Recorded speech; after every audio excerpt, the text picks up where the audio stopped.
former Senator Kerry, has expressed similar concerns about climate change and has said recently that he fears that the crisis in Ukraine will distract from the urgency of climate change. Well, I submit to you that the crisis in Ukraine, that the existential threat to that proud and sovereign nation, which is now in danger of being extinguished, the threat to stability in Europe that Russia now exerts, and the threat that China will exert to the world, that yes, indeed, that may distract from climate change, but that's just reality. We do disagree on this issue. We have an honest and I think principled disagreement, and it's one that we ought to talk about, and I'm glad we're talking about it here today. And I suspect it's one ultimately that the American people are going to have to weigh in on, because the differences are pretty significant, and that's fine. That's democracy.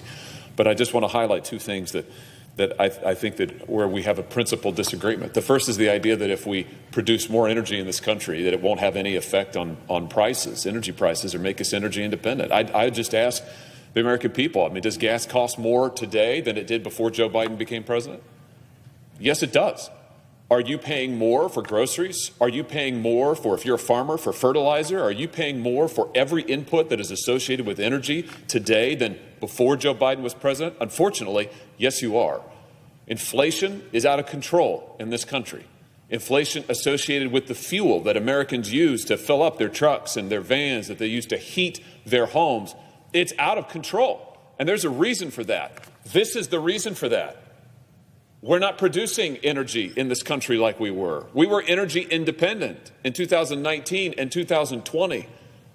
It's not as if it can't be done. It has been done. Prices were lower. It's basic supply and demand. But there's also a national security aspect to this. Why would we want to be dependent on a totalitarian state that is invading its neighbors and is seeking to establish energy control of Europe and beyond?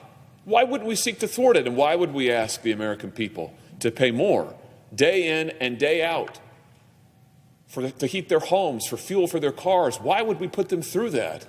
Why would we ask them to do that? I just submit to you that there is a real trade-off here, and that the administration has chosen the wrong side of the trade-off. Put the American energy sector back to work. One other comment.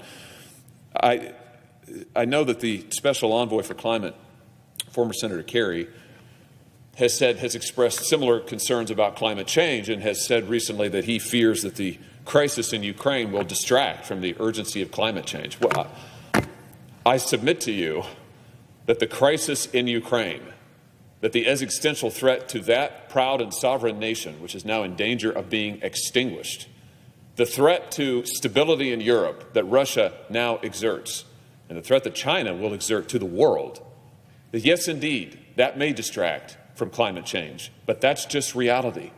It is time that we face the most pressing security threats that we have. And putting Americans back to work and lowering their gas prices and their fuel prices, making American families safer and more secure, and making our enemies less secure, that's a good policy, Mr. President, and it's one that I hope we can have. So I thank my colleague, my friend, the senator from Delaware, and I expect this won't be the last time we talk about this. And with that, I yield the floor.